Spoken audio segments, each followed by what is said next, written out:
Praise the Lord. Very good morning to you all. இந்த காலை வேளையிலும் உங்களை பார்ப்பதில் மிகுந்த சந்தோஷம் அடைகிறேன். நம்ம இந்த மாதத்தில் பார்த்து வருகிற அந்த வசனத்தை நாம் திருப்பி வாசிப்போம். மத்தேயு 7வது அதிகாரம் 7வது வசனம். கேளுங்கள், அப்பொழுது உங்களுக்கு கொடுக்கப்படும். தேடுங்கள், அப்பொழுது கண்டடைவீர்கள். தட்டுங்கள், அப்பொழுது உங்களுக்கு திறக்கப்படும்.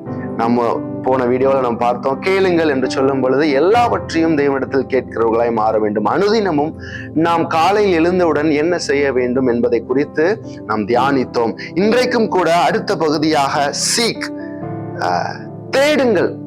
தேடுங்கள் இந்த வார்த்தை மிகவும் ரொம்ப அழகாக இருக்குல்ல. தேடுங்கள். தேடுங்கள் என்று சொல்லும் பொழுது நம்ம எதை தேட வேண்டும் அப்படின்னு நம்ம யோசிப்போம். கண்டிப்பா நாம் அன்றைக்கு எடுத்த அந்த அற்புதத்திலிருந்தே நாம் தொடர்ந்து வாசிப்போம்.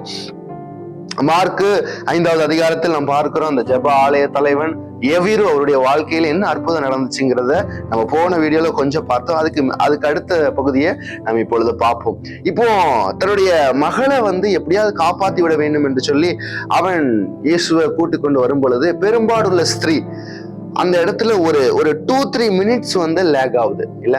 சோ பெரும்பாலுமான ஆண்டவர் நடந்து வரும் பொழுது நிறைய பேர் கூடி வராங்க. இவரால் எல்லாம் சுகப்படுத்த முடியும்னு சொன்ன உடனே நிறைய பேர் வந்த உடனே இங்க ஆண்டவர் நின்று அங்க ஒரு சுகம் போனதை கண்டுபிடிச்சு, இப்போ யாரு இது அப்படின்னு சொல்லி அங்க ஒரு 5 மினிட்ஸ் லேட் ஆகுதுன்னு வச்சுக்கிடுவோமே.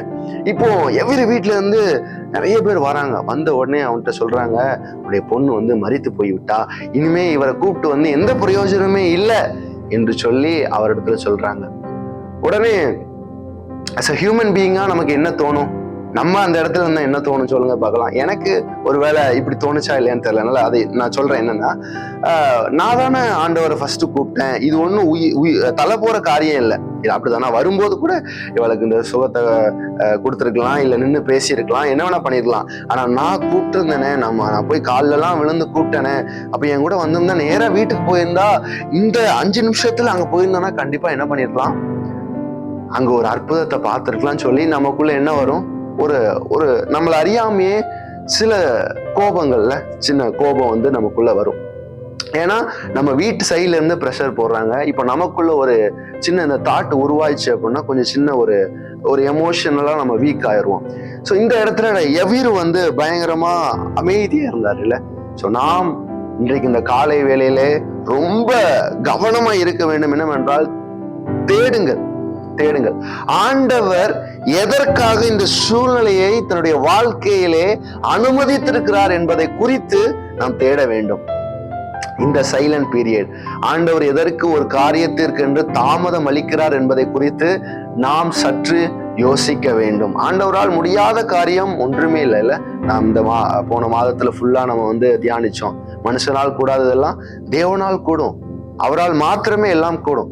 ஆனாலும் தேவன் இந்த இடத்துல இந்த குறிப்பிட்ட நேரங்களை எதுக்கு அவர் சைலண்ட் பீரியடா வச்சிருக்கிறாரு, அதை நாம் தேட வேண்டும். எதில் நாம் வளர வேண்டும்.